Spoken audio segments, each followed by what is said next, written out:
ॐ सहनाववतु सहनौ भुनक्तु सह वीर्यं करवावहै तेजस्विनावधीतमस्तु मा विद्विषावहै।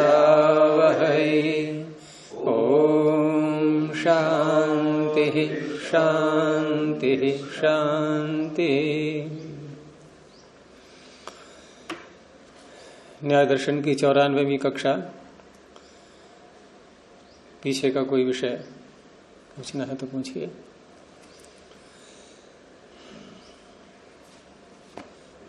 पहले से ही निश्चय कर लिया करें, और नहीं तो यहां से अर्थ करें इसका। दृष्टमिति चेत न। आप बोलिए जयदेव जी। दृष्टमिति चेत न तद विषयस्य परीक्षोपपत्ते है। दृष्टमिति चेत न, ये दृष्टम का भाव है कि यदि ये कहा जाए कि जो दिखाई देता है एकत्व बुद्धि सेना और वन के अंगों में जो एकत्व बुद्धि दिखाई देती है, इति चेतना कि ऐसा है तो नहीं। तद ये कौन कह रहा है, पूर्व पक्षी या सिद्धांती?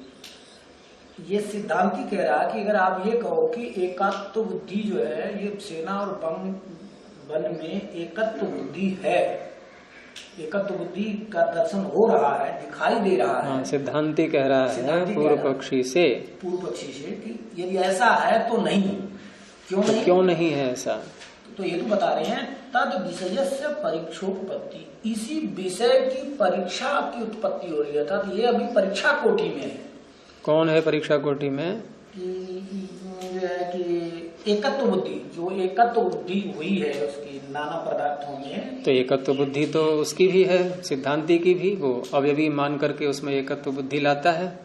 तो ये एकत्व बुद्धि जो है सेना और वन का जो उन्होंने उदाहरण दिया है, ये उदाहरण उनका परीक्षा कोटि में है, जिसके द्वारा वो अपनी पक्ष की सिद्धि करना चाहता है, परमाणु के पक्ष की। कहता है कि ये आपका जो है ये परीक्षा कोटि में है। उदाहरण नहीं, परीक्षा कोटि में यह है कि अनेकों में एकत्व बुद्धि। अनेकों में एकत्व बुद्धि होना ये अभी परीक्षा कोटि में है कि अनेकों में एक माना जाए या न माना जाए। क्योंकि वो ये कह रहा है कि ये तो सामने दिख तो रहा है, ये सेना है, ये वन है, ये तो स्पष्ट दिखाई दे रहा है, प्रत्यक्ष प्रमाण है इसमें, और इसमें आप क्यों नहीं मान रहे? पूर्व पक्षी कह रहा है सिद्धांति से। क्योंकि जब स्पष्ट दिखाई दे रहा है कि ये सैनिक अलग अलग हैं और बहुत सारे हैं, अनेक हैं, वृक्ष भी अनेक हैं, तो अनेक सैनिकों में, अनेक वृक्षों में एक बुद्धि अर्थात सेना और वन, ये स्पष्ट है। तो सिद्धांति कह रहा है कि यही तो परीक्षा का विषय है, ये भी परीक्षा कोटि में कि अनेकों में एकत्व बुद्धि होती है या नहीं होती है। क्योंकि जो दृष्टांत सेना और वन का पूर्व पक्षी ने दिया, उस दृष्टांत में उसने सेना को और वृक्ष, सैनिक को और वृक्ष को अवयव के रूप में लिया, और जिसको वो अवयव कह रहा है उसमें यदि उससे प्रश्न करें कि जिसको तुम अवयव मान रहे हो ये क्या है, तो क्या बताएगा वो? परमाणु का समूह बताएगा, संक्षेप परमाणुओं का समूह बताएगा। वो ये तो कह नहीं सकता कि ये अवयवी है। और सिद्धांति तो कह देगा कि ये भी अवयवी है, और अवयवियों का भी समुदाय अवयवी होता है, अवयवियों का समुदाय। लेकिन यहाँ क्योंकि सिद्धांति इसको अवयवी नहीं मानता, सेना को और वन को, क्योंकि उसने गौण प्रयोग माना है इसको, मुख्य प्रयोग के रूप में नहीं लिया है उसने। लेकिन वो मुख्य प्रयोग के रूप में ही अनेकों में एकत्व बुद्धि की दृष्टि से इस दृष्टांत को लाया है सामने। तो उससे ये प्रश्न करेंगे कि तुम जो अनेक जिनको कह रहे हो, ये अनेक क्या है? वो परमाणु तो कहेगा नहीं उसको अभी। अब परमाणु नहीं कहेगा तो क्या कहेगा फिर उसको? वो कहेगा सेना के अंग हैं ये, वन के अंग हैं ये। तो अंग है ठीक है, लेकिन अंग है क्या चीज वो? तो उसको फिर वहीं जाना पड़ेगा कि ये परमाणुओं के समूह है।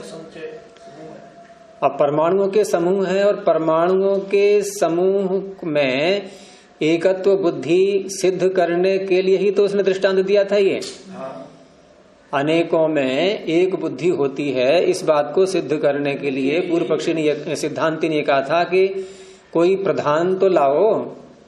अतस्मिन तद्बुद्धि तुम्हारी हो रही है, तो अतस्मिन तद्बुद्धि जब होती है तो वहां पर कोई नियमित रूप से प्रधान भी होना चाहिए। यदि रज्जु में सर्प की भ्रांति हो रही है तो सर्प भी तो कहीं है, सर्प का भी तो अस्तित्व है, और सर्प जहां है वहां यदि हम उसको सर्प समझ रहे हैं तो ये कैसी बुद्धि हो गई? तस्मिन तद, नहीं एक वाली बात नहीं, ये तस्मिन तद बुद्धि हो गई। और रज्जु में देखेंगे वहां अतस्मिन तद है।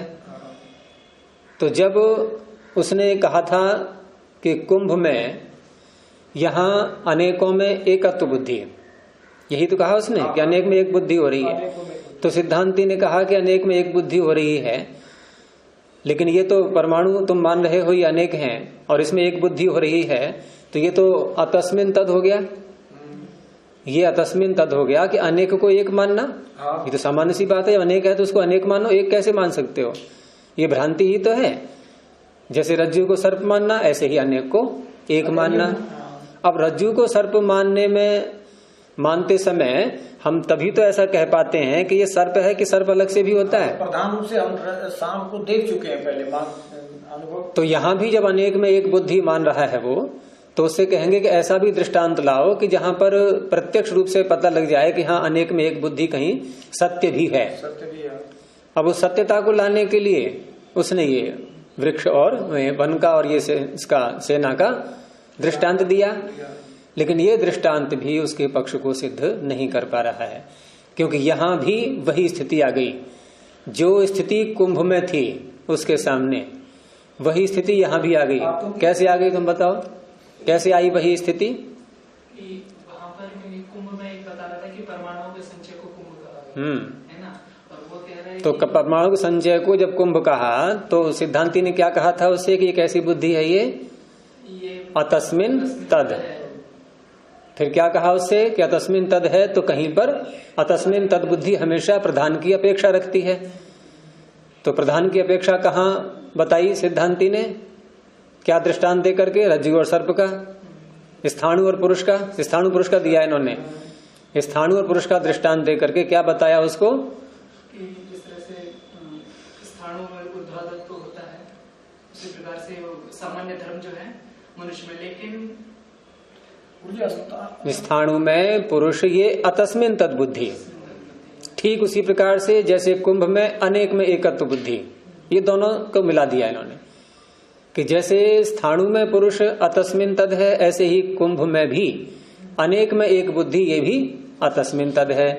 अब अतस्मिन तद को प्रधान की अपेक्षा चाहिए, प्रधान की अपेक्षा से रहता है हमेशा ये, तो वहां तो उसने दिखा दिया कि जहां पुरुष में पुरुष है, पुरुष में जो पुरुष है ये प्रधान हो गया। अब उससे भी कहा तुम भी ऐसा लाओ कि जहां अनेक में एक हो, कहीं सिद्ध हो जाए स्पष्ट, जिसका कोई अपवाद ही न मिले। यहाँ मिलेगा नहीं। कारण क्या है कि वो परमाणुओं का संचय मानता है, और परमाणुओं का संचय मान करके उसने सेना और वन को नहीं लाया था वो। गुरु जी तस्मिन तद बुद्धि, मतलब तस्मिन तद बुद्धि इसीलिए नहीं उदाहरण नहीं मिलेगा क्योंकि एक परमाणु तो अदृश्य होता है। ये तो सिद्धांति बाद में कहेगा ना उससे, ये बाद में कहेगा। उसने जो ये दृष्टांत दे दिया सेना का और वन का, तो ये दृष्टांत उसने इसलिए दिया था अनेक में एक को सिद्ध करने के लिए। जब हम उसे पूछेंगे ना तो वो जब ये क्या है, तो फिर वो अंत में तो परमाणु ही बताएगा। ये तो बाद में सिद्धांति आक्षेप करेगा ना उस पर। वही तो कह रहा है, वही तो विषय आ रहा है कि परीक्षा का कारण बन गया। अभी ये परीक्षा कोटि में जा रहा है। परीक्षा कोटि में इसलिए जा रहा है कि जिन सैनिकों को तुम अंग मान रहे हो सेना के, वो सैनिक क्या है? तो उसकी दृष्टि में वो भी परमाणु के समूह है। तो सैनिक और कुंभ ये दोनों एक समान हो गए, नहीं हो गए? अब फिर वहीं पहुंच गया, वहीं तो पहुंच गया। तो इस तरह से ये परीक्षण कोटि में चल रहा है विषय। वो चाहे कुंभ कह दो या सैनिक कह दो या वृक्ष कह दो, बातें के लिए में तो वही रहेगा जब तक वो अपना पक्ष ना बदलेगा। और उसने बड़े गर्व से और सोचा कि अब मेरी बात बन जाएगी क्योंकि सिद्धांती भी ये नहीं कह सकता कि ये अनेकों में एक बुद्धि नहीं है सेना और वन में, और इसीलिए उसने ऐसा दृष्टांत लाया कि जिसको सिद्धांती भी जो है नकार ना पाए। लेकिन सिद्धांती ने इसको फिर वहीं पहुंचा दिया कि आप तो उसी स्थिति में आ गए अब। और यहां सैनिक और वृक्ष में अंतर क्या रह गया?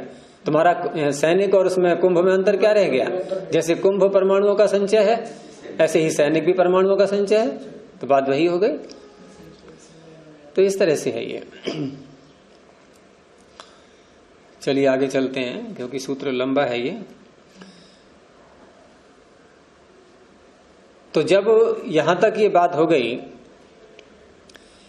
कि अतस्मिन तद प्रधान की अपेक्षा रखता है, और प्रधान की अपेक्षा रखने के कारण से, प्रधान से मतलब मुख्य, हाँ मुख्य,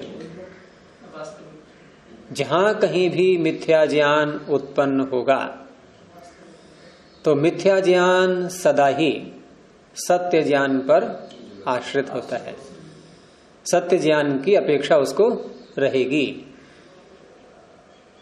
आप कहीं पर भी देख लें, स्थाणु पुरुष का हो गया, स्वप्न को हम मिथ्या कह देते हैं, तो स्वप्न को भी प्रधान की अपेक्षा है, वो जागृत अवस्था हो गई। तो कितने ही दृष्टांत ले लें, सर्वत्र जहां भी कहीं भ्रांति होगी तो भ्रांति जिसमें जिसकी हो रही है, जिसमें जिसकी भ्रांति हो रही है, तो वो जिस और दूसरा जिस, ये दोनों सत्य भी होने चाहिए। स्थाणु में पुरुष की भ्रांति हुई तो स्थाणु और पुरुष ये दोनों सत्य भी होने चाहिए, दोनों अलग अलग सही होने चाहिए, अलग अलग दोनों सही भी होने चाहिए। ऐसे ही आप वहां देख लें अद्वैतवादियों की दृष्टि से, वो क्या कहते हैं, कौन सा वाक्य? ब्रह्म सत्यम जगत। हाँ, जगत मिथ्या जो कहते हैं, तो कैसे कहते हैं? ऐसे नहीं, जगत मिथ्या कैसे है? वो ये कहते हैं कि ब्रह्म में ही, ये ब्रह्म ही है सारा ब्रह्म है। जैसे ये स्थाणु है और इसमें पुरुष की भ्रांति हो रही है। अब उसी तरह से घटाओ इसको, कैसे बनेगा वाक्य? कहते हैं ये ब्रह्म ही सारा है, इस जगत की भ्रांति हो रही है, जगत की भ्रांति ब्रह्म में, स्थाणु में, स्थाणु में पुरुष की भ्रांति हो रही है, पुरुष का आभास, ये लोग आभास शब्द बोलते हैं। यानी स्थाणु है लेकिन पुरुष जैसा दिखाई दे रहा है वो, वैसे ये सारा ब्रह्म ही है, इसमें जगत की भ्रांति हो रही है, ये जगत की भ्रांति हो रही है।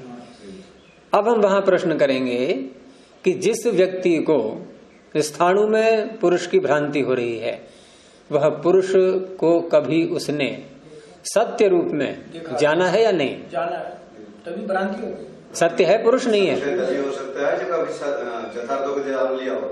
अब वहां घटाइए आप कि ब्रह्म में जगत की भ्रांति हो रही है, यानी हम ब्रह्म को ही जगत कह रहे हैं, वो जगत अलग से कुछ है ही नहीं।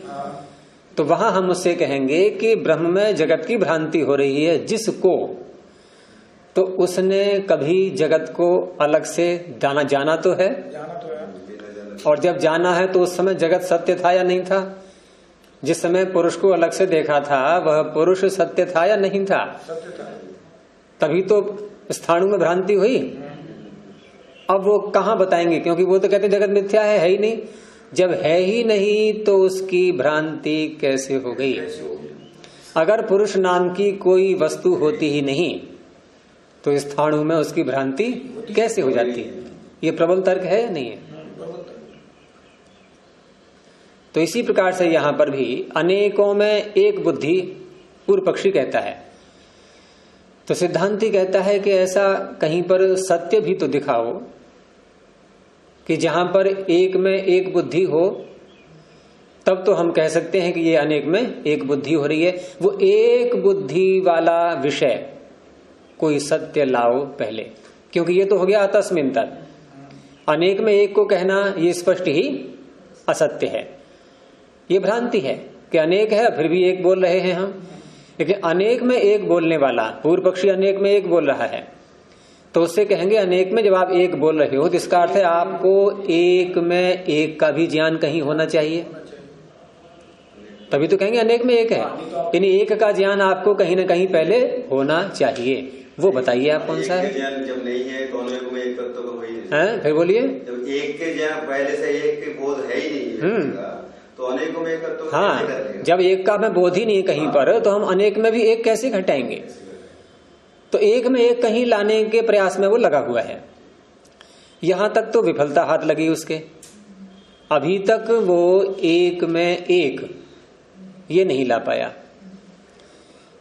अब उसने बुद्धि दौड़ाई अपनी कि अभी तक जो हमारे दृष्टांत चल रहे थे ये सब चक्षु और रूप से संबद्ध थे। चक्षु से और रूप से। उसने सोचा कि इंद्रियां तो 5 हैं, 4 और रह गई अभी है, तो 4 और रह गई। चलो वहां ट्राई करके देखते हैं, प्रयास करते हैं, वहां पर दांव लगाते हैं अपना, क्या पता सिद्ध हो ही जाए। तो आगे देखिए, अब वार्तिक दिया पहले सिद्धांति ने पूर्व पक्षी की ओर से कि इंद्रियांतर विषयेषु अभेद प्रत्यय प्रधानम। पूर्व पक्षी को क्या करना है? अब पूर्व पक्षी को एक में एक का दिखाना है कहीं पर, जहां उसको ये न कहना पड़े कि यहां भी अनेक है। क्योंकि इन द्रव्यों को जो परमाणुओं से बनते हैं इनको तो वो एक कह नहीं सकता, क्योंकि अब ये भी मानता ही नहीं एक कहे कैसे। लेकिन अन्य जो विषय है वो कोई परमाणु से बनते नहीं है। जो वस्तुएं परमाणुओं से बनती हैं उनको तो वो एक कह ही नहीं सकता। लेकिन और जो इंद्रियों के विषय हैं, जैसे आपने श्रोत्र को लिया तो श्रोत्र का विषय क्या है? शब्द। तो शब्द क्या परमाणुओं से बनता है? जैसे मैंने ये चुटकी बजाई, परमाणु से नहीं बनता। अब ये आपको शब्द सुनाई दिया, तो शब्द का जो ज्ञान हुआ है ये एकत्व का ज्ञान है या ये 2 शब्द हुए हैं ऐसा ज्ञान है? एकत्व एक ही शब्द। 2, 3, 4 अनेक अनेक शब्द ऐसा ज्ञान हो रहा है क्या? एक का ही ज्ञान हो रहा है। वो अलग बात है कहीं कोई वर्ण का इसका शब्द का उच्चारण कर दे, जैसे हमने कहा कमल, तो कमल और पूछा सामने वाले से बताओ भाई आपको एकत्व का बोध हो रहा है कि अनेकत्व का हो रहा है? यहाँ भी कमल एक फूल का एकत्व का ही बोध होगा। फूल नहीं, कमल शब्द, शब्द की बात हो रही है अभी। तो वो कह सकता है कि आपने पहले क बोला, ये मुझे सुनाई पड़ा, फिर म बोला, फिर ल बोला। लेकिन इसमें बताओ इसमें क्या है? या ताली बजा दी, इसमें क्या है? इसमें करो भेद। तो पूर्व पक्षी कह रहा है लो हमने दे दिया दृष्टांत, देखो ये एक में एक बुद्धि है, और आप भी कहोगे सिद्धांति से कह रहा है ये एक शब्द और ये हमारा प्रधान बन गया। एक में आप यही तो कह रहे हो कि कोई ऐसी वस्तु लाओ हमारे सामने। सिद्धांति से कह रहा है पूर्व पक्षी कि आपने यही तो कहा था हमसे कि कोई ऐसा उदाहरण दो हमें कि जहां एक में एक ज्ञान हो जाए। तो दे दिया हमने शब्द का ज्ञान। ये शब्द वाला ज्ञान एक में ही एक है, ठीक है। तो वही बात कह रहा है कि इंद्रियांतर विषयेषु अभेद प्रत्यय। इंद्रियांतर क्या है? चक्षु से अतिरिक्त 4 इंद्रियां, और विषय रूप को छोड़ दो, अन्य 4 हो गए। शब्द, स्पर्श, रस और गंध, ये 4 विषय हो गए। इनमें अभेद प्रत्यय, इनमें अभेद प्रत्यय होता है। अभेद प्रत्यय का अर्थ एक प्रत्यय, एक ज्ञान होता है, एकत्व का बोध होता है इसमें। और ये हमारे लिए क्या है? प्रधानम, ये प्रधान के रूप में आ गया। और इस प्रधान को लेकर के अब हम कुंभ में भी, सैनिक में भी, वृक्ष में भी अनेक में एक बुद्धि जो होती है, वो जो आपने वहां कहा था कि इसका कोई प्रधान तो लाओ, अतस्मिन तद्बुद्धि वहां जो आपने कहा था, तो हम तस्मिन तद्बुद्धि हम यहां दिखा देंगे उसके लिए। यही आपको चाहिए था।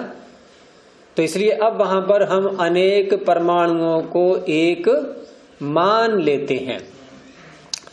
पूर्व पक्षी क्या कहेगा सिद्धांति से कि अवयवी नाम की कोई वस्तु नहीं होती है, केवल अनेक परमाणुओं में एक की भ्रांति हो जाती है।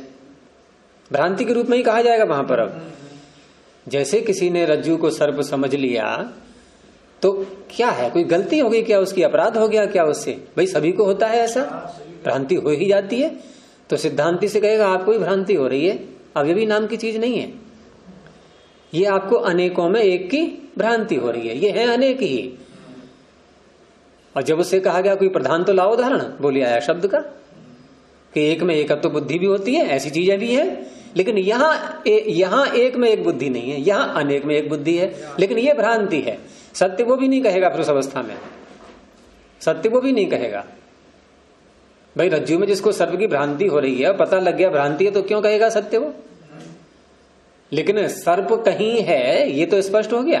तो एकत्व कहीं होता है ये वो शब्द में दिखा देगा। तो ऐसा यदि पूर्व पक्षी कहे तो इति चेत न, ये पूर्ण विराम हटा दीजिए इसके आगे से, चेत के आगे लगा लें, चेत के आगे अल्प विराम, फिर न के आगे भी अल्प विराम, इस तरह से बन जाएगा। न यह होगा खंडन कि नहीं ऐसा नहीं। कारण विशेष हेतु अभावात, क्योंकि ये भी तो कथन ही तो हुआ सिद्धांति का, ये केवल कथन मात्र हुआ कि आपका ये प्रधान नहीं है। ऐसा यदि आप उत्तर दोगे तो ये भी प्रधान नहीं बनेगा। तो सिद्धांति जब ये कथन करेगा तो वो भी हेतु देगा कि ऐसा आपने क्यों हमारी बात का खंडन कर दिया। सिद्धांति बोला विशेष हेतु अभावात, विशेष हेतु का अभाव होने से आपको विशेष हेतु लाना पड़ेगा यहाँ पर अपनी बात को सिद्ध करने के लिए। क्यों लाना पड़ेगा भी व्याख्या में स्पष्ट होगा।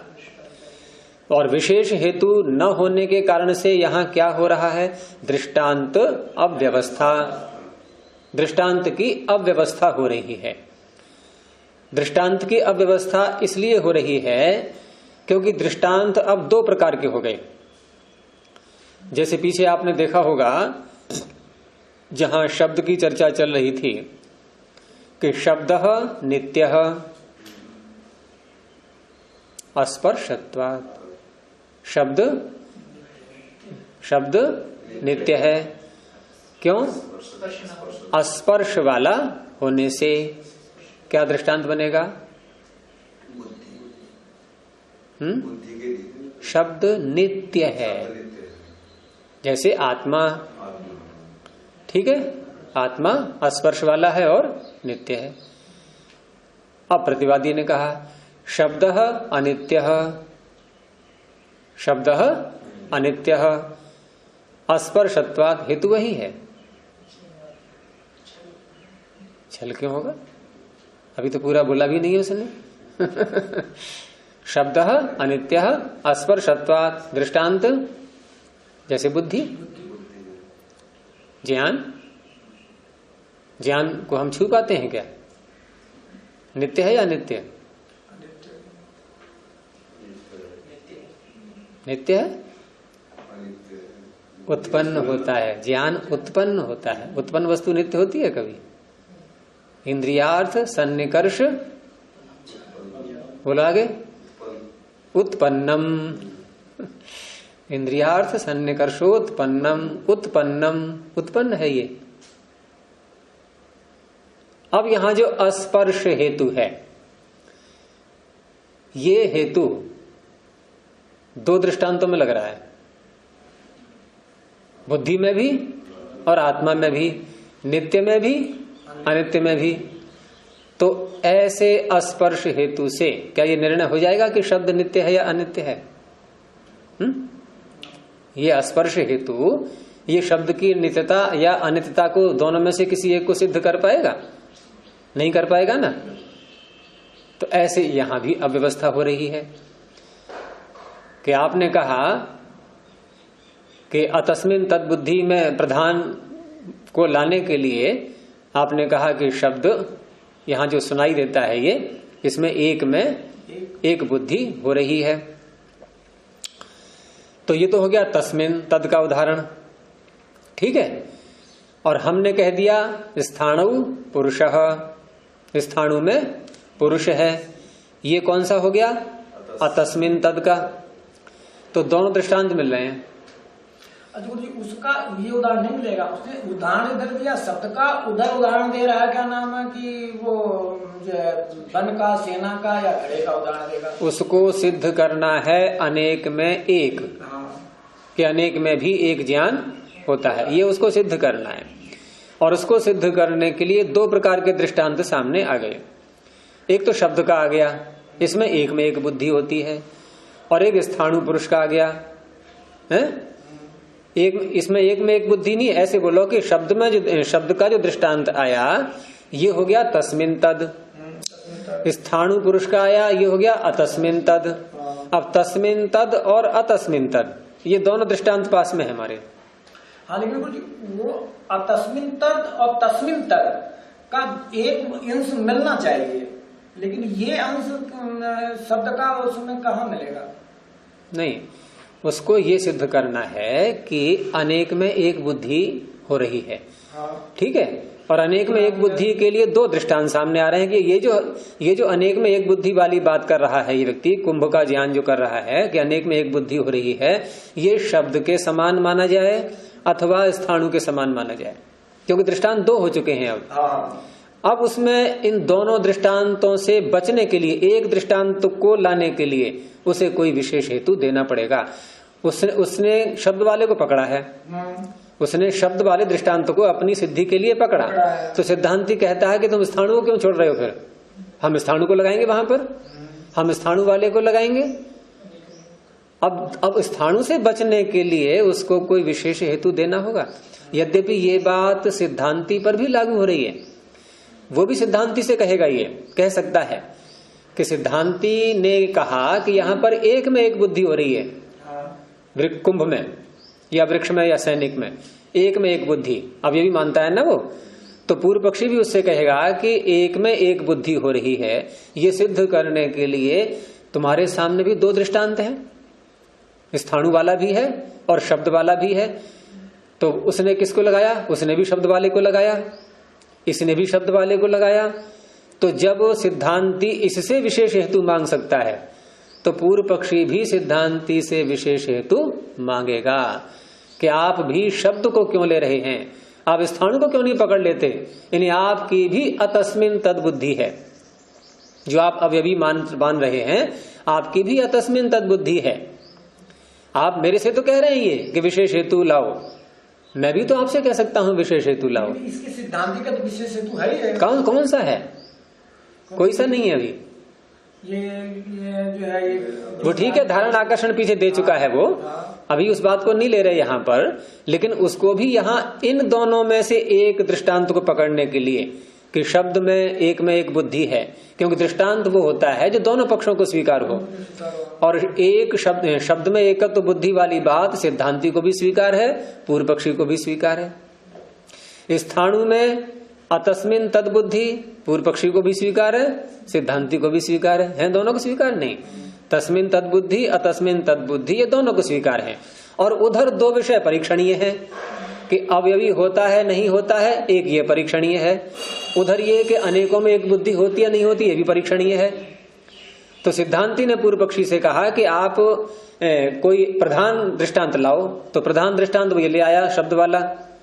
तो सिद्धांति कहता है कि अब तो दो दृष्टांत आ गए सामने, स्थाणु पुरुष वाला भी आ गया और ये भी आ गया, शब्द में शब्द वाला, एकत्व बुद्धि वाला, तस्मिन तद बुद्धि वाला। तो केवल शब्द का दृष्टांत ही पकड़े, वो स्थाणु को न पकड़े, इसके लिए विशेष हेतु उसको देना पड़ेगा। तो पूर्व पक्षी भी कहेगा कि आप भी विशेष हेतु दो, कि आप भी शब्द वाला ही क्यों ले रहे हो, आप स्थाणु का क्यों ले, यानी आपकी भी अतस्मिन तद बुद्धि है जो आप अभी भी मान रहे हो। ये बात चल रही है। तो अभी पूर्व पक्षी ने उस पर कहा नहीं है कि आप भी विशेष हेतु लाओ, लेकिन सिद्धांति स्वयं ही दे देगा आगे चल करके। अब इसी वार्तिक का अर्थ देखें कि श्रोत्रादि विषयेषु शब्दादिषु, श्रोत्र आदि लगा दिया ना, तो श्रोत्र, नासिका, रसना और त्वचा, चार ही तो लेंगे। और उधर शब्द आदि में भी तो शब्द, स्पर्श, रस और गंध, शब्द उसको हटा देंगे, रूप को भी। तो श्रोत्रादि विषयेषु शब्दादिषु अभिन्नेषु, ये अभिन्न है, और एक प्रत्यय, ये प्रधानम हो गया, एक प्रत्यय इनमें हो रहा है। अभिन्न होते हुए यानी एक में एक प्रत्यय हो रहा है। और ये प्रधान है। प्रधान किसके लिए, किसकी दृष्टि से, कि अनेकस्मिन एक प्रत्ययस्य इति, अनेक में जो एक प्रत्यय वाली बात चल रही थी पीछे, उसके लिए ये प्रधान दृष्टांत हो गया। अब यहां पर सिद्धांती उत्तर देता है कि एवं च सति, ऐसा मानने पर, अर्थात इस दृष्टांत को, शब्द वाले दृष्टांत को मानने पर, दृष्टांतोपादानम न व्यवतिष्ठते, यहां दृष्टांत का ग्रहण करना, ये शब्द वाले दृष्टांत का ग्रहण करना, ये न व्यवतिष्ठते, ये व्यवस्था नहीं कर पा रहा है, व्यवस्थित नहीं हो पा रहा है, यानी टिक नहीं पा रहा है, क्योंकि दूसरा दृष्टांत भी आने को बेकरार है, वो भी तैयार बैठा हुआ है स्थाणु वाला। और ये क्यों नहीं टिक पा रहा है, विशेष हेतु अभावात, विशेष हेतु का अभाव होने से। हो गया यहां तक? किसी को सुस्ती तो नहीं आ रही अभी तक?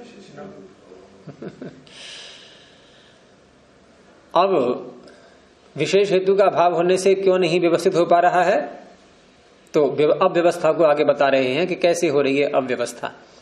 कि अणुषु संचितेषु, अणुओं में, जो पूर्व पक्षी कह रहा था कि संचित अणुओं में जो कि अनेक हैं, उनमें एक प्रत्यय हो जाता है। अणुषु संचितेषु एक प्रत्यय है, संचितेषु अणुषु एक प्रत्यय। ये जो एक प्रत्यय कहा था पूर्व पक्षी ने, तो यहां पर प्रश्न क्या था कि किम अतस्मिन तद इति प्रत्यय स्थाणु पुरुष प्रत्ययवत, क्या ये संचित अणुओं में एकत्व बुद्धि होना, ये अतस्मिन तद ऐसा प्रत्यय है क्या, अर्थात स्थाणु में पुरुष प्रत्यय के समान, अथवा दूसरा आ गया अथ अर्थस्य तथा भावात, या फिर अर्थ वैसा ही होने से। क्या अर्थ हुआ इसका, यानी एक में एक बुद्धि, अर्थस्य तथा भावात, अर्थ के वैसा ही होने से, तस्मिन तद इति प्रत्यय है, उसी में उसी का ज्ञान है। यथा शब्दस्य एकत्वाद एकः शब्दः, शब्द एक है और एक का ही हमें ज्ञान होता है। तो दो दृष्टांत हैं, अब इन दोनों में से कौन सा लगाया जाएगा, इसके लिए विशेष हेतु है ही नहीं। विशेष हेतु परिग्रहम अंतरेण, विशेष हेतु के ग्रहण के बिना जब तक विशेष हेतु नहीं लाया जाए कोई, तब तक दृष्टांतौ, ये दोनों दृष्टांत स्थाणु और शब्द वाले, ये दोनों दृष्टांत क्या कर रहे हैं, संशयम आपादयतः, ये तो संशय को ला रहे हैं। ये दोनों निर्णय नहीं करा पाएंगे, क्योंकि दोनों में से किसी एक को ग्रहण करने के लिए आपको विशेष हेतु देना होगा कि आपने इस दृष्टांत को ही क्यों लिया, दूसरे को क्यों नहीं लिया, विशेष हेतु देना होगा। वो विशेष हेतु पूर्व पक्षी नहीं दे पा रहा है। ठीक है, यहां तक ये बात स्पष्ट हुई। और विशेष हेतु नहीं दे पा रहा है तो क्या सिद्ध हुआ अब तक, कि पूर्व पक्षी ये जो कहता है कि अनेकों में एकत्व का बोध हो जाता है, ये बात अभी उसकी सिद्ध नहीं हो रही है।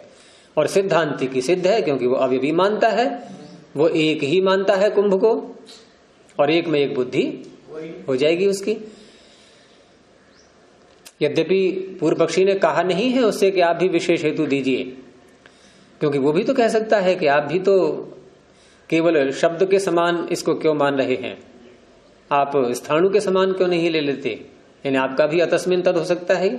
उसने कहा नहीं है अभी, लेकिन उसके सिद्धांति के पास में उसका उत्तर विशेष हेतु वाला वो है, विद्यमान है, वो आगे दिखा देगा स्वयं ही। अब यहां पर शब्द का जो विषय लिया गया था, श्रोत्र और शब्द, और पीछे ले लिया गया था चक्षु और रूप का, तो चक्षु और रूप से तो बात सिद्ध नहीं हो पाई थी। और शब्द वाली बात ये सिद्धांति भी मानता है कि एक में एकत्व बुद्धि यहां होती है, और पूर्व पक्षी भी मानता है। लेकिन पूर्व पक्षी विशेष हेतु नहीं दे पाया, तो ये दृष्टांत भी उसके लिए सफलता नहीं दिला पाया है। अब रह गए कितने और विषय, तीन। उन 3 विषयों में सिद्धांत ये कह रहा है कि वो जो 3 विषय हैं वहां तो एक में एक बुद्धि वैसे भी नहीं होती। वो दृष्टांत अगर वो 3 अन्य इंद्रियों के विषय लाएगा तो वो तो उसके पक्ष को सिद्ध कर ही नहीं पाएंगे। शब्द में तो फिर भी था कि हाँ एक में एक बुद्धि हो जाती है, लेकिन अन्यों में जैसे किसी आप एक विषय को लो इन 3 में से, गंध लिया आपने, तो एक पुष्प हमारे सामने रखा हुआ है, अब हमें गंध आ रही है, तो गंध आ रही है, यहां गंध में एकत्व का ज्ञान हो रहा है या नहीं? हम कहेंगे ये गुलाब की गंध है, या ये कहेंगे गुलाब की गंधें हैं, हैं? आपकी आंखें भारी हो रही हैं कुछ कुछ।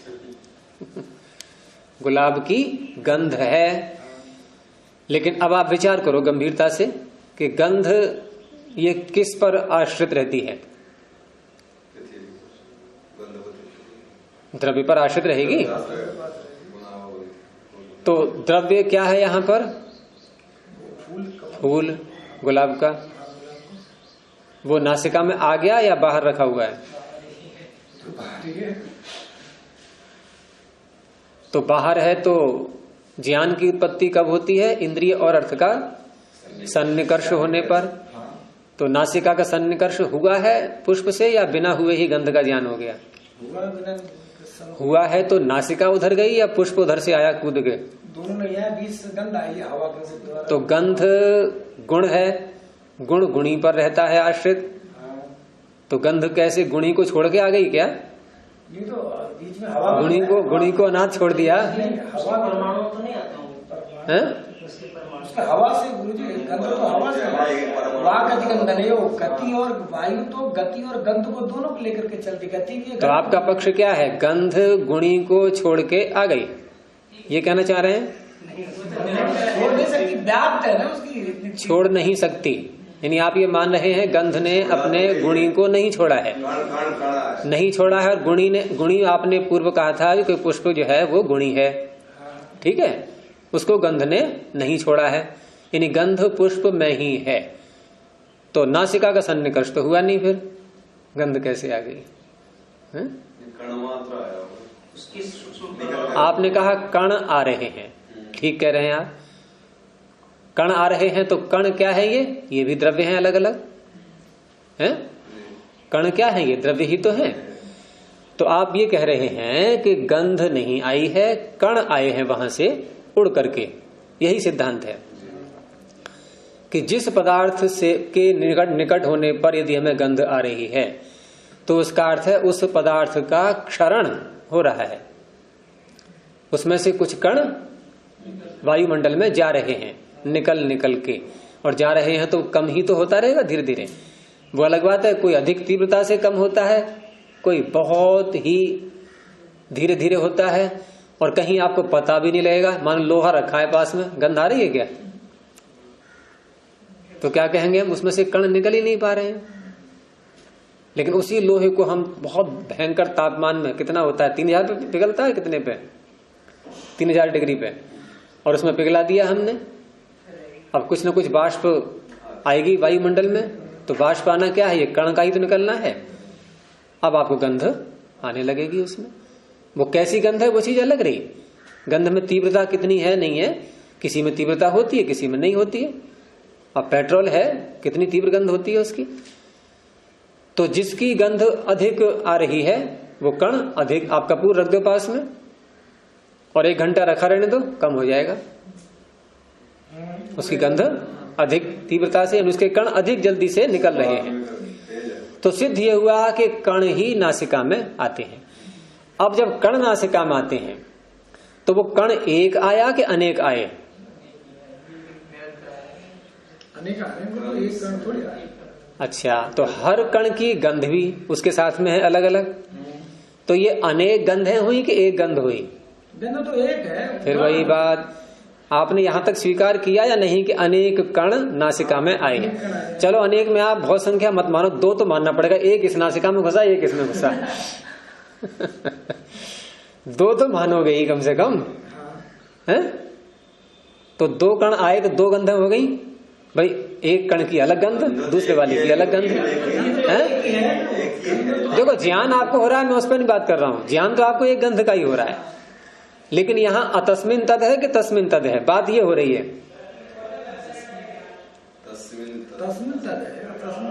तस्मिन तद है तो फिर एक गंध जा ज्ञान हो रहा है तो कण भी एक होना चाहिए, और ऐसा नहीं, तो यहां भी अनेक में एक है।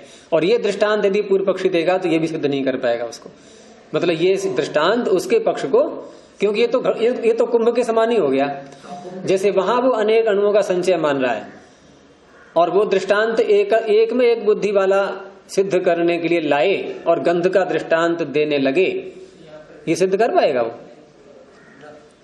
अब दूसरा ले लो, और कोई स्पर्श।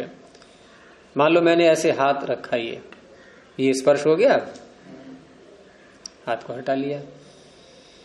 अब यहां जो स्पर्श हो रहा है तो ये इस उंगली से ये भाग छुआ, इससे ये छुआ, इससे ये छुआ, इससे ये छुआ, यहाँ भी अलग अलग कोशिकाएं हाथ में है, सब अलग अलग, सबका स्पर्श। यहाँ भी इसके अवयव अलग अलग हैं लकड़ी के, उन सबका अलग अलग स्पर्श।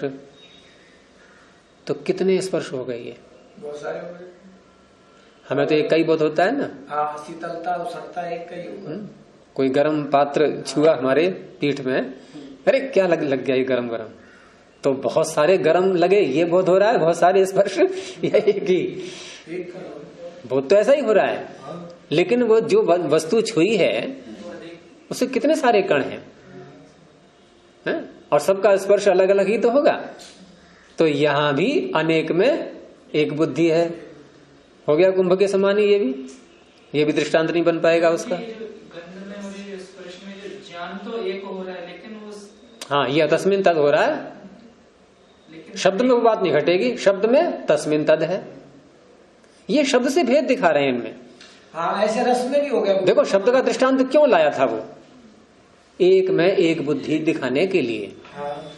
अब उसके पास में अभी 3 विषय और रह गए हैं, उन 3 विषयों का निराकरण ये बिना दृष्टांत दिए ही समझा, ऐसी एक वाक्य में बोल देंगे ये कि ये भी ऐसे ही हैं जो उसके पक्ष को सिद्ध नहीं कर पाएंगे।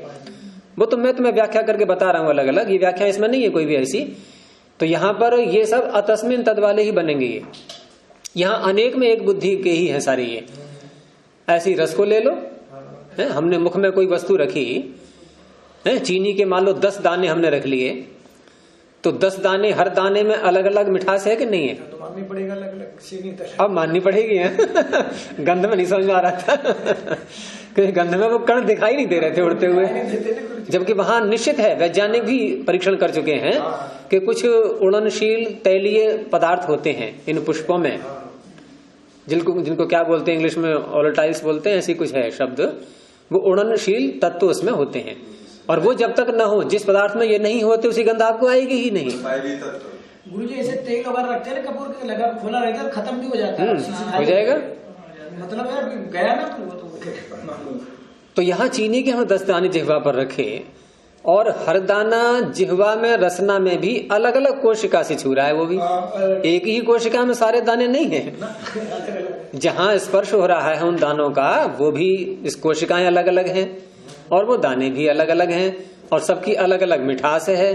तो बहुत सारी मिठासों का हमें अनेक में एक बोध, तो ये भी दृष्टांत नहीं बन पाएगा उसका। तो इसलिए अब सिद्धांती क्या कह रहा है कि ये जो 3 विषय और रह गए, ये आपके कुंभ के ही समान है ये। और दृष्टांत जब देंगे अतस्मिन तद्बुद्धि के लिए, तस्मिन तद्बुद्धि का दृष्टांत लाना है तो विपरीत दृष्टांत ही तो लाना पड़ेगा, और यहां समानता हो गई। तो देखो अगला वाक्य कि कुंभवत हो गया, देखो स्पष्ट है, कुंभवत संचय मात्रम।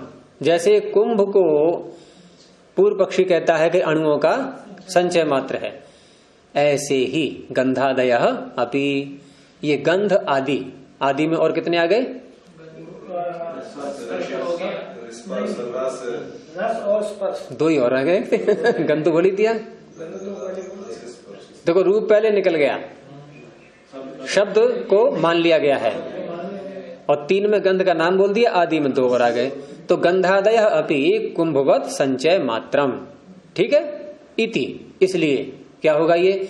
अनुदाहरणम गंधादयः, ये गंध आदि भी पूर्व पक्षी की दृष्टि से ये अनुदाहरण, क्या अर्थ हुआ, उदाहरण नहीं बनेंगे।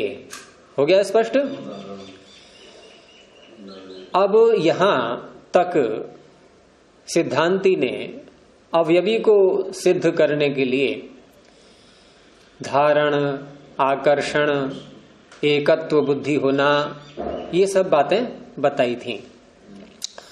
और पीछे शिष्य ने यह प्रश्न उठाया था कि जो पूर्व पक्षी अणुओं के संचय मात्र को ही प्रत्यक्ष मान रहा है, उससे हम क्या क्या पूछें, कैसे उस पर प्रश्न करें।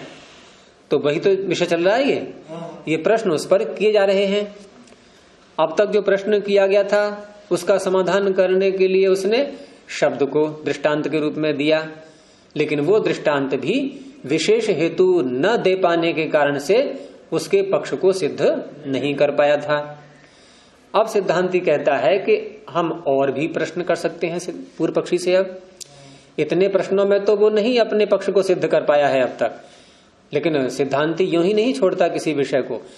वो कह रहा है और भी ऐसे विषय हैं जिनके विषय में हम पूछ सकते हैं पूर्व पक्षी से, और उनके द्वारा भी वो अपने पक्ष को सिद्ध नहीं कर पाएगा। तो एवं इसी प्रकार से अन्य कौन कौन से हैं, तो 4 इन्होंने और लिए हैं, परिमाण, संयोग, स्पंद और जाति विशेष। आगे शब्द आ रहा है प्रत्ययान, ये सबके साथ लगा लो, परिमाण प्रत्यय, संयोग प्रत्यय, स्पंद प्रत्यय, जाति विशेष प्रत्यय। परिमाण का ज्ञान, संयोग का ज्ञान, स्पंद का ज्ञान, जाति विशेष का ज्ञान। तो पहले पंक्ति का अर्थ कर लेते हैं, बाद में देखेंगे फिर कि परिमाण, संयोग, स्पंद, जाति विशेष प्रत्ययान, द्वितीय का बहुवचन, प्रत्ययान अपि अनुयोक्तव्यः तेषु चैवं प्रसंग इति। यहां एक अध्याय कर लीजिए, सरलता हो जाएगी। प्रत्ययान के साथ में हम प्रति और बोल दें यदि, क्योंकि नहीं तो आप गड़बड़ाएंगे यहां पर, क्योंकि कर्मवाची में वाक्य आ रहा है, ये अर्थ बन नहीं पाएगा। अनुयोक्तव्य कौन, प्रष्टव्य कौन है, पूर्व पक्षी हो गया कर्मवाच्य, तव्य प्रत्यय आ गया ना, यानी पूर्व पक्षी यहां छिपा हुआ है, प्रथमा ही तो आएगी इसमें, यानी पूर्व पक्षी अनुयोक्तव्य, पूर्व पक्षी पूछने के योग्य है, उससे ये पूछा जाना चाहिए।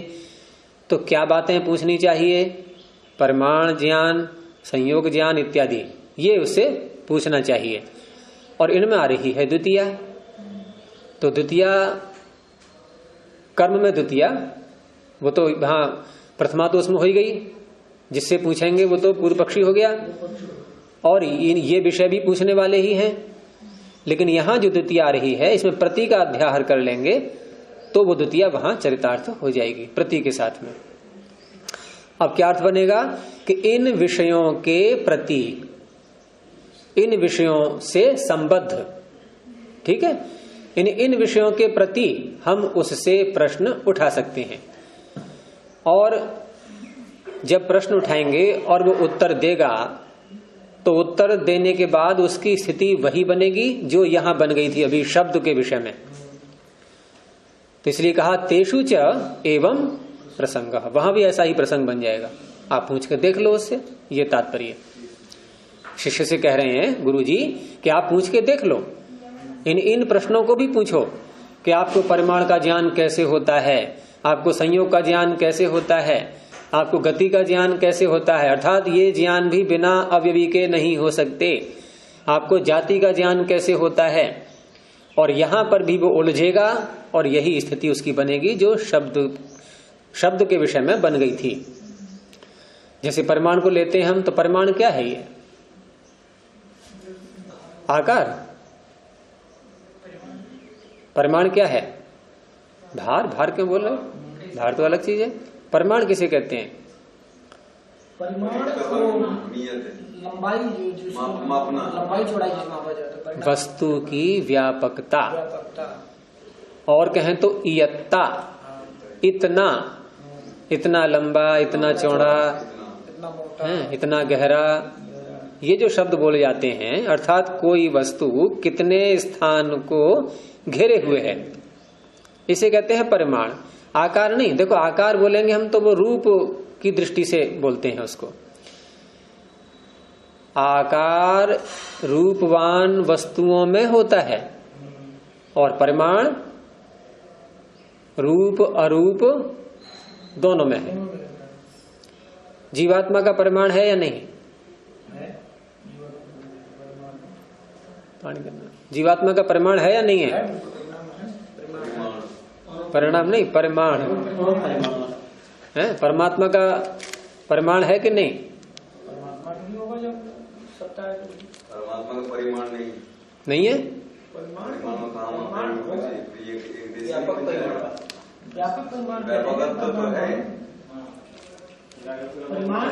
देखो संख्या, परिमाण, पृथकत्व, संयोग, विभाग, परत्व, अपरत्व,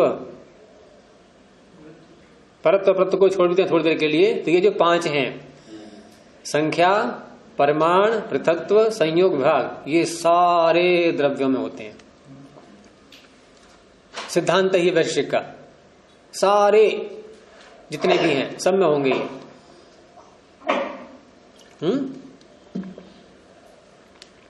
तो जीवात्मा का अणु परिमाण और परमात्मा का महत् परिमाण, इन सब में होते हैं। अच्छा, अब आप आइए अपनी बात पर कि परिमाण के द्वारा, यानी परिमाण का जो हमें ज्ञान होता है, सिद्धांति कहता है ये ज्ञान बिना अभिवी के, यानी कि अभिवी को सिद्ध करता है। ये हमने जब किसी वस्तु का परिमाण देखा और हम कहते हैं कि ये अणु परिमाण है, ये महत् परिमाण है, ऐसे शब्दों का प्रयोग करते हैं परिमाण के साथ में। तो महत् परिमाण यदि किसी को बोलेंगे तो वो एक को बोल रहे हैं या अनेक को? जैसे कद्दू के फल को ले लिया, सब्जी होती है कद्दू की, उसको लिया, और एक बेल को लिया, तो बेल से कद्दू बड़ा है कि नहीं?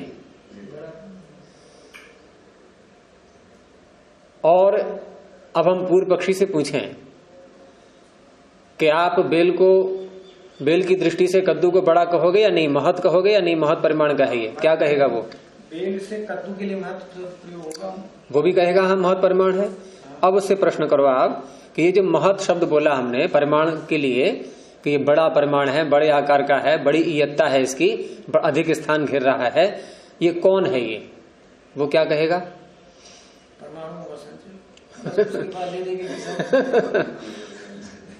वो यही तो कहेगा परमाणु का संचय है, यही बड़ा है बस। तो परमाणु का संचय बड़ा है ये।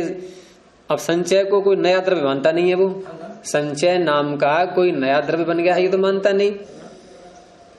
और परमाणुओं को बड़ा कह रहा है, तो परमाणु तो पहली बात तो अतीन्द्रिय होते हैं वो, और उनका महत् परिमाण भी नहीं होता, या होता है? जो दिखाई नहीं देता उनको महत्व और लघु क्या होता है? प्रश्न नहीं। आप अनुमान से उनको अणु ही कह पाएंगे, क्योंकि ये जो महत् की उत्पत्ति होती है, ये सिद्धांत है वैश्विक का कि सबसे पहले हम इकाई पर पहुंचते हैं। इकाई क्या है? परमाणु। अब 2 परमाणु मिलकर के, परमाणु जो इकाई है ना, ये तो अणु परिमाण है, इसका परिमाण अणु। यहाँ अणु का अर्थ वो मत लेना आप कि किसी पदार्थ का छोटा कण, यहाँ अणु का अर्थ है सूक्ष्म। तो अणु परिमाण है, यानी परमाणु का परिमाण कैसा है? अणु। अब 2 परमाणु मिलाए, क्या बना? द्व्यणुक। तो द्व्यणुक का परिमाण कैसा है? इसका भी अणु माना गया है, इसका भी अणु माना गया है। अब द्व्यणुक को मिलाया गया, कितने? 3 द्व्यणुक को मिलाया गया। तो 3 द्व्यणुक को मिलाया गया तो वो क्या बना? त्रेणुक, या यूं कह दो कि उसी को त्रसरेणु कह देते हैं। अब यहां से महत् की उत्पत्ति प्रारंभ होती है। ये महत् परिमाण है, यानी कि परमाणु और द्व्यणुक। अच्छा जी, द्व्यणुक से ही क्यों नहीं महत्व मानते कि अणु के अपेक्षा द्व्यणुक तो महत्व हुआ है? ये इनकी मान्यता ऐसा ही है, हम इन्हीं को मान के चलेंगे अभी, क्योंकि जैसा ये मानेंगे तो शास्त्र में चर्चाएं वैसी होंगी, फिर उनकी उस पर आधारित है। आप कह सकते हैं, वो बात अलग रही, लेकिन वो आपका प्रतितंत्र सिद्धांत बनेगा। इनका ये है, इनका भी ये प्रतितंत्र सिद्धांत है कि परमाणु और द्वैणुक ये दोनों हो गए अणु परमाणु वाले, और महत परमाणु की उत्पत्ति तरस रेणु से, उसके आगे आगे आगे फिर सारे महत ही होंगे। अब उनमें सापेक्ष शब्द भी आप प्रयोग कर सकते हैं, जैसे मैंने कहा था बेल और कद्दू, आंवला और ले लो राई, ये बहुत सारे छोटे से बड़े बड़े बड़े बड़े से कर लिए। अब यहां पर सापेक्ष हो जाएगा कि बेल चने की दृष्टि से, आंवले की दृष्टि से महत परिमाण का है, कद्दू की दृष्टि से अणु परिमाण का है। आप कह तो सकते हैं, लेकिन अकेला यदि बेल बोलेंगे तो महत बोलेंगे अब, क्योंकि त्रसरेणु से महत प्रारंभ हो चुका है। सापेक्ष बोलेंगे तो आप भले ही कुछ काल के लिए उसको अणु परिमाण बोल दें, लेकिन अकेले को जब बोलेंगे तो महत परिमाण बोलेंगे। तो ये जो हम महत परिमाण किसी को बोलेंगे तो ये अवयवी को बोल रहे हैं या परमाणु के संचय को बोलेंगे। बिना अवयवी के ये महत शब्द, महत परिमाण, ये चरितार्थ हो ही नहीं सकता। ऐसे ही दूसरा ले लीजिए संयोग। हालांकि इनकी व्याख्याएं सब आगे आएंगी विस्तार से। अब संयोग में क्या है कि संयोग आपने लिया तो संयोग दो वस्तुओं का किया, ठीक है। जैसे ऐसे मैंने हाथ ये जोड़े, कम से कम दो तो चाहिए संयोग, तो दो हो गई है। अब ये संयोग एक है, दो हैं, संयोग एक है, संयोग एक है, संयोग एक है, लेकिन द्वित्व पर आश्रित है। अब दो पर आश्रित है, दो क्या है ये दो क्या है भाई? दो में से एक पकड़ो आप, ये दो में से एक क्या है? अवयवी है कि नहीं है? यह संचय है परमाणुओं का ये भी अवयवी है, क्योंकि संयोग जब द्वित्व पर आश्रित होता है तो द्वित्व का अर्थ है दो वस्तुएं, और दो का मतलब एक और एक। तो ये एक क्या है? पूर्व पक्षी क्या कह सकता है यहाँ पर? वो मानता ही नहीं एक को। तो इस तरह से ये भी, यानी कि संयोग भी अवयवी को सिद्ध कर रहा है, नहीं तो संयोग का व्यवहार भी, संयोग का ज्ञान भी नहीं होगा। अब क्रिया को ले लें। स्पंद क्रिया, ये क्या है? क्रिया, ये सिद्धांत है वैशिक का कि क्रिया पहली बात एक होती है और एक द्रव्य में होती है। क्रिया एक होती है और एक द्रव्य में होती है। आप कहीं भी घटा के देख लो। जैसे गाड़ी चल रही है, कोई कार है, गाड़ी चल रही है। अब हम प्रश्न करें कि भाई इसमें, इस गाड़ी में इतने लोग बैठे हुए हैं, तो वो गाड़ी एक है या अनेक है? अब गाड़ी चल रही है तो गाड़ी चल रही है, क्रिया उसमें हो रही है, स्पंद हो रहा है, तो इसका आश्रय कौन है? वो गाड़ी। अब ये गाड़ी क्या है? पूर्व पक्षी से कहेंगे तो क्या उत्तर देगा? तो वो क्रिया एक में कैसे मानेगा फिर? हैं? अब वैसे कोई कह सकता है गाड़ी में एक क्रिया कहाँ है? देखो पहिया, ये पहला पहिया घूम रहा है, दूसरा घूम रहा है, तीसरा घूम रहा है, चौथा घूम रहा है, अंदर स्टीयरिंग चल रही है, हिल रही है, और बहुत सारी क्रियाएं हो रही हैं। तेल जो है इंजन से जा रहा है, हाँ बहुत सारी हो गई ना। लेकिन ऐसा बोलते समय हम वहां पर अलग अलग द्रव्यों को बोलने लगे। अब हमने जब पहिया बोला तो पहिया भी एक द्रव्य हो गया, अब उसकी एक क्रिया हमने अलग से ले लिया। और पहिए में भी कोई शंका कर सकता है कि पहिए में एक क्रिया कहाँ है? देखो पहिए का नीचे का हिस्सा ऊपर को आ रहा है, ऊपर का हिस्सा नीचे को जा रहा है। ये अलग अलग हिस्से बोल दिए हमने। अब अलग अलग हिस्से बोल दिए तो ये भी द्रव्य बन गया, ये भी द्रव्य बन गए अलग अलग। 500 ऐसे बनते जाएंगे। तो इस तरह से यहाँ भी देखेंगे हम कि जब भी किसी क्रिया को बोलेंगे तो क्रिया का आश्रय एक द्रव्य ही होता है। और वो एक द्रव्य कौन हो सकता है? पूर्व पक्षी कहेगा अणु, तो अणु तो अतीन्द्रिय होता है, वो दिखाई देगा ही नहीं। जब द्रव्य नहीं दिखाई देगा तो क्रिया का भी ज्ञान नहीं हो सकता, और क्रिया का ज्ञान हो रहा है इसका अर्थ है द्रव्य हमें दिखाई दे रहा है, और द्रव्य दिखाई दे रहा है तो द्रव्य अणु हो नहीं सकता, क्योंकि अणु अतीन्द्रिय है। और अतीन्द्रिय के अणु के अतिरिक्त यदि कुछ हमें दिखाई दे रहा है वो अवयवी ही हो सकता है। तो क्रिया भी अवयवी को ही सिद्ध करती है। अब जाति को ले लो, जैसे गाय है। अब पूर्व पक्षी से पूछा भाई बताओ ये क्या है, क्या कहेगा वो? गाय। अब उससे पूछा ये गाय जो गोत्व, क्योंकि गाय कई खड़ी है मान लीजिए, तो ये क्या है? गाय। ये क्या है? गाय। ये क्या है? गाय। ये सारी गाय हैं। अब सब में एक ऐसा ज्ञान हो रहा है जो सबके लिए घट रहा है, उसी का नाम है जाति। अब एक प्राणी को ले लो, एक गाय है। अब एक गाय जब उससे पूछेंगे ये गोत्व का बोध ये आपको ये एक में हो रहा है या अनेक में हो रहा है? तो क्या उत्तर देगा वो? क्योंकि उसका तो कहना यह था कि हम गाय का एक देश देखते हैं, सामने विद्यमान प्राणी का एक देश देखा हमने, एक देश से पिछले देश का अनुमान किया और उस अनुमान से हमने गाय को जाना। यही तो कहेगा वो, यही पीछे कहा है उसने कुंभ के विषय में या वृक्ष के विषय में।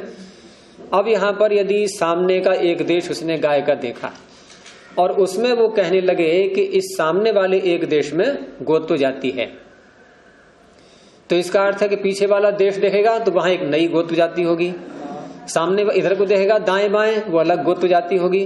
तो कितनी गायें बन जाएंगी एक गाय में ही? हैं? लेकिन वो कई गाय हैं, व्यवहार करता है। जब गाय का दूध निकालेगा तो उससे कहेंगे भाई तूने कौन सी गाय का निकाल लिया दूध अब तक? अभी तो बहुत शेष रह गई हैं, औरों का भी निकाल ले भाई। व्यवहार तो एक का ही हो रहा है, लेकिन वो मानने को स्वीकार नहीं है। कहने का तात्पर्य जाति भी अवयवी को सिद्ध कर रही है। तो इस तरह से इन प्रश्नों के द्वारा भी हम पूर्व पक्षी को उसकी अपनी अज्ञानता का बोध करा सकते हैं। ये जो माने बैठे हैं सारे बौद्ध हों या जो भी हों कि केवल परमाणुओं का समुदाय मात्र ही होता है और कोई नया द्रव्य उत्पन्न ही नहीं हुआ है, लेकिन ये कितना प्रबल सिद्धांत है कि हमारा व्यवहार सारा अवयवी पर ही टिका हुआ है और उसी को हम नकारने लगे। यद्यपि हम अब जब तक ये विषय सामने नहीं आया था तब तक आप लोग भी नहीं सोच पाते होंगे ये कि ये क्या है अवयवी अवयव, व्यवहार सब वही हो रहा है, लेकिन कोई कहने लगता तो हम नहीं उत्तर दे पाते। तो अब जो दिमाग में आ रही हैं ये बातें, कोई बौद्ध आपसे कहने लगे आकर के और आप ये विषय न पढ़ा हुआ हो कि आप क्या ये वस्तुओं की उत्पत्ति लगाते हो अवयवी, अब ये है कि नया द्रव्य बन गया है, कहाँ बन गया? ये सारा परमाणुओं का संचय ही तो है सब। आप भी कहेंगे हाँ भाई बात तो सही है, ये सब है क्या? ये अरे सत्वर स्तंभ का ही भंडार है और क्या है? ये कुछ भी नहीं है उसके अतिरिक्त, यही तो आएगा। लेकिन व्यवहार ऐसे नहीं चलता। व्यवहार हमारा कुछ और बोल रहा है कि कुछ और बना है, जिसके कारण से हम व्यवहार कर पा रहे हैं संसार के अंदर।